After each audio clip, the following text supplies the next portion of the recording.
Hi, everyone. Welcome to the show. The pandemic is affecting all of us in one way or the other. Today's guest is here to talk about the particular impact it's having on her life. Ladies and gentlemen, my friend, Mary Erickson. Hi, Mary. Hey, Nancy.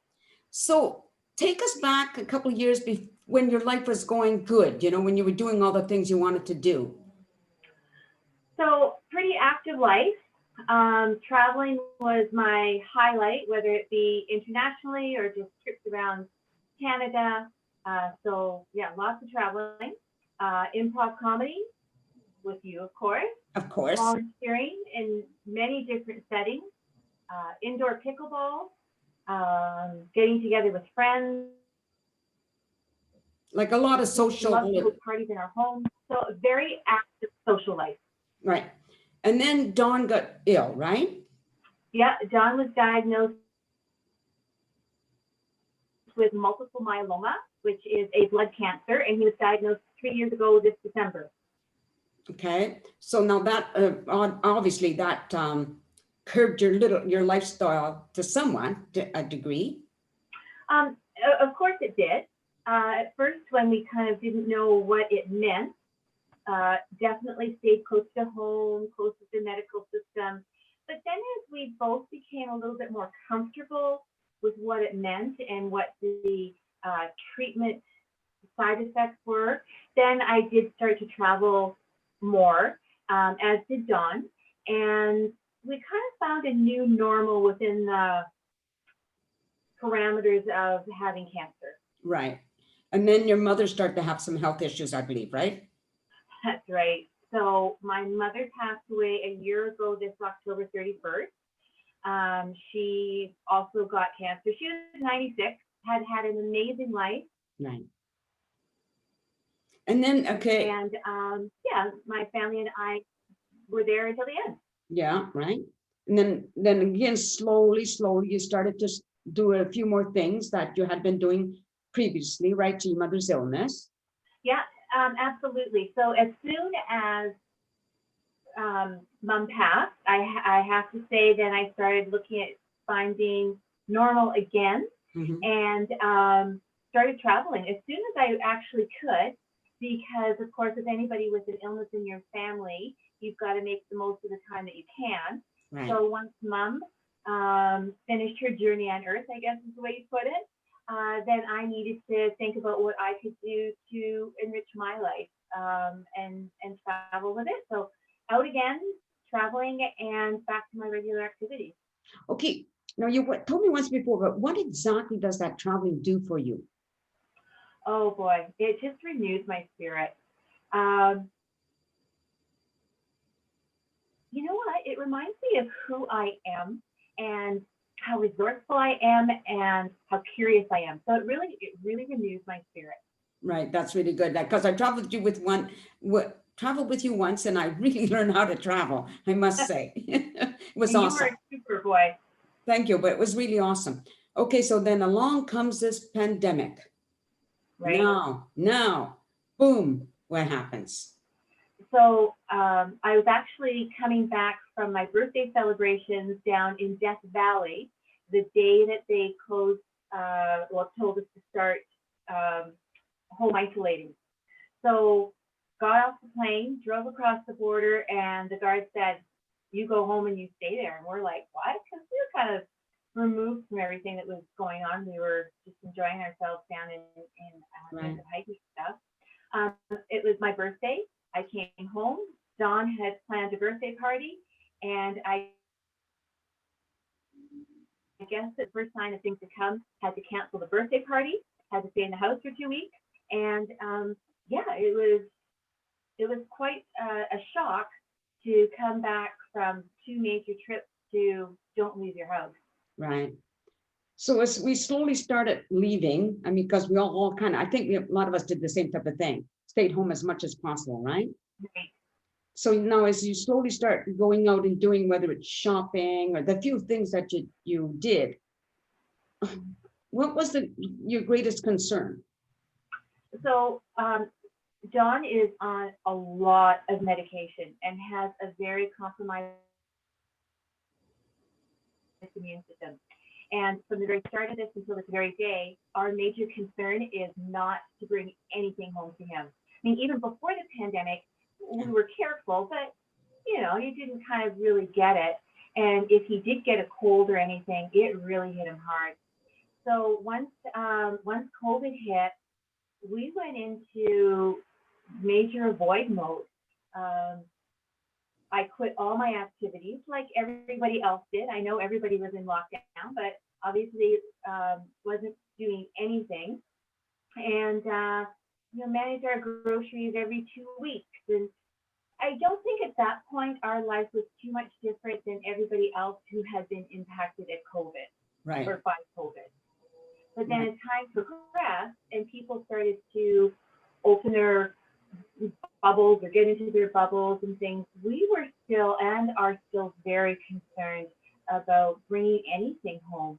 And I know other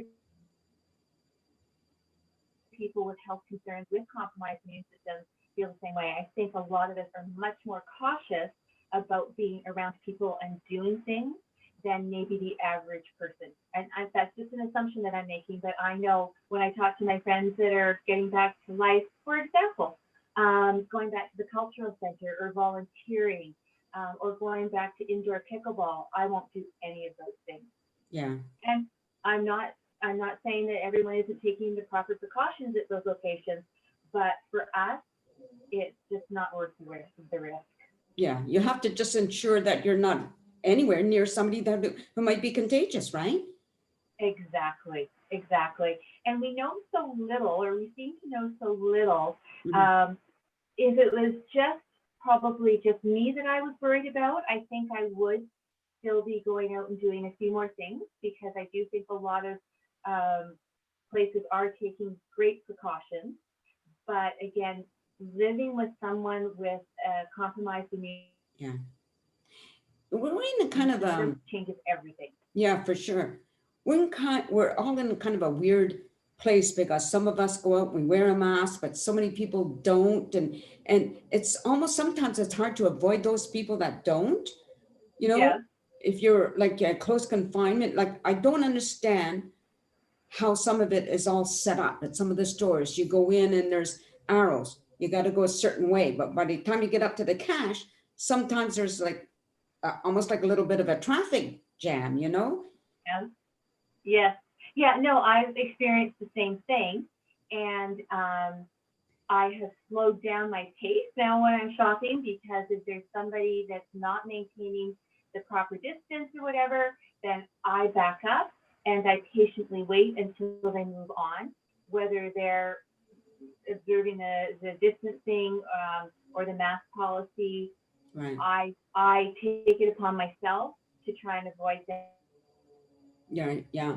So, however, the problem is, if there's somebody behind you that's not into it, all of a sudden they're brushing past you and they're in front of you, and you're like, waiting here too.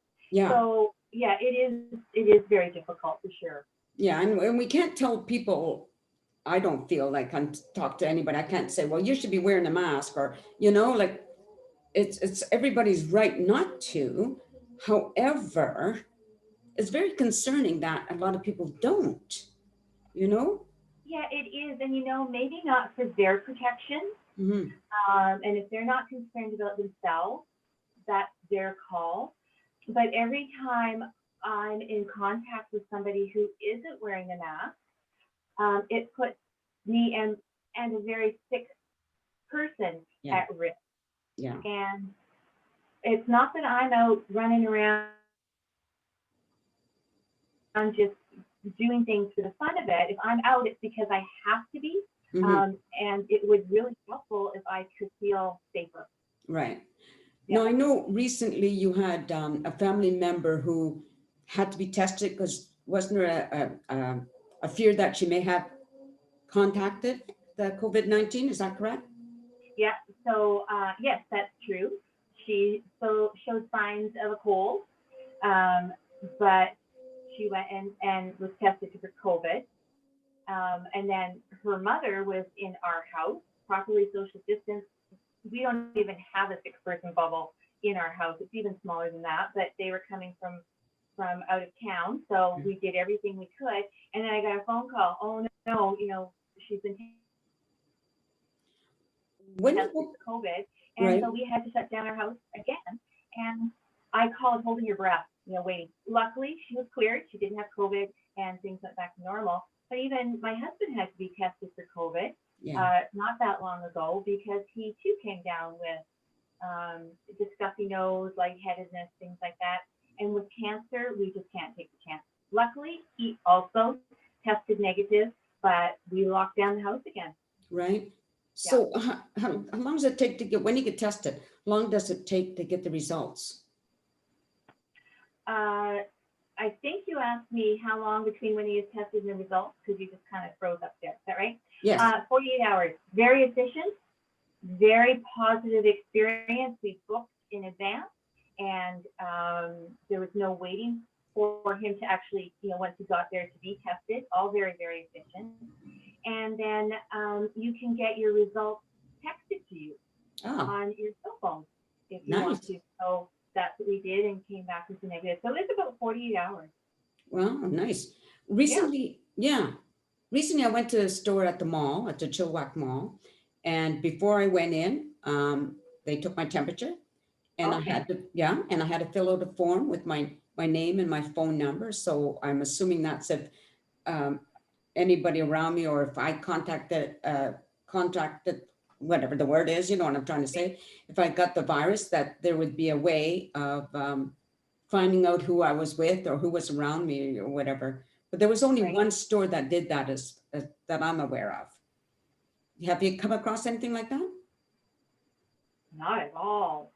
Not at all. I've never had my temperature tested or taken. One place they insisted on masks, but no, I have found it all pretty self-motivated, I guess, for Yeah. any precautions. Yeah. Now, speaking about the culture center, when I went there with a friend, we had to, she filled out a form, and so she had to say who she was with. Right. Because they were just doing this test to see how many people they could sit in an audience to watch a play. And it was like they couldn't have more than, I think it was 50 people. Right. So it's their way of making sure, if I went with a group of, say, we couldn't be more than 5 people, but there was only 2 of us. But had there been 5, all of our names, they would have had all of our names down there. And anybody that we had come in contact with. So it's very few places that I encountered that do that type of thing. And do you think that's a good idea? So I know at pickleball, you also have to write your name down, etc. Where was I? I was someplace else where they wanted my name and phone number. I think, when I got my hair cut many, many weeks ago. So I have the contact tracing information. I have come across that for sure. Yeah. And Nancy, I think a lot of businesses and the cultural center, for example, are doing a great job. So my reluctance to not attend, my reluctance to not go is my reluctance to go, I guess is what I'm trying to say, is it has nothing to do with the precautions that a lot of these places are taking. Right. For example, pickleball, which I love, played outdoors during the summer. I think they're doing a great job. It's just, again, our household, like so many others, is just at such a high risk that I don't feel that it is necessary for me to increase. And if we knew more about the virus to begin with, if we knew more about the virus to begin with, it would make a big difference, I think, for a lot of us, right? I agree 100%. Yeah, I agree. Yeah, so I don't see my friends that I used to see. We used to entertain at home, and we certainly don't do that anymore. Right. Even when I'm outdoors, I went for a walk with a friend the other day who has a very open bubble because she's got children and things like that. And even though we were outside, I'm like, can you please take a few extra steps away from me? And you've got to kind of be bold enough to say it. And nobody really seems to have a problem if they know what's going on. Yeah. I noticed, like, if I'm walking down the street beside somebody, if somebody's coming towards me, I always try to make a wide, go around them, or wait till they passed me, just pull over to the side, on the sidewalk, and just wait till they passed me. And people seem to be pretty good that way. I agree. And if we can, why not? Yeah. The problem is, again, for me, because I don't no longer drive, I'm walking, is when I get to a stoplight, you know, you wait, you have to wait for the light to change. I will stand back. I won't go too close to anybody, but not everybody. Like you turn around sometimes and somebody's like right there beside you. Yeah. And you have nowhere to go. It's really difficult. And stores are so bad for that because the aisles are so narrow Yeah. So, and I walk down the wrong arrow sign too, just kind of in my own little world. And then you're partway down and you're like, oh, do I back up or do I keep going? I think a lot of people try. I think it's such a new world that sometimes we just forget. I know I do. But yeah, if we can keep our distance, why not? right, not exactly. I heard a comment about the fact that, a lot of people are getting depressed because they can't they're not doing the normal things that they would do. And as we come into the fall and then to the winter, a lot of people tend to get depressed during that time to begin with because there's less light. Like, do you think that's going to have an impact on people or even yourself? Yes, I'm dreading the winter because all of the activities that I normally would have done, I'm not doing. Right. So yeah, I'm really dreading the winter. There's not an awful lot of outlets that I can find to fill that. The void or the It is a gap. void. I mean, it's a perfect word. It's a void. And I think it's going to be a hard winter for a lot of people. Luckily, I'm physically fit. I'm out. I don't care about walking in the rain. Yeah. But it's the joy of being around other people and the laughter and the exchange of ideas that I think is going to be missed, at least on my part. It's time to rethink and what's the word I want to use? Like reimagine your life or reinvent it, I guess. Your fun. Yeah, easier said than done. Oh. Like it's kind of like, why reinvent the wheel? Because before this, I was pretty happy with my world. So it's unfortunate, nobody's fault, but it's unfortunate that I have to reinvent something that was working well. Yeah. Yeah, it's a tough place. Yeah, it's a tough place. Well, I think we're out of time, Mary. So thanks for doing this and letting us know what your world is like right now. And hold on while I say goodbye to the audience. But just before you do go, I want to say my life is still pretty darn good, and I have a lot of very good friends who are supporting me, and that is huge. And I'll vouch for that. Okay, stay right there, Mary, while I say goodbye to the audience. Well, thank you for watching. I hope some of the information that Mary shared is maybe what you're going through or could help you in some way or other. If you have a story, you want to talk to me about anything, you know how to contact me. Until then, peace out.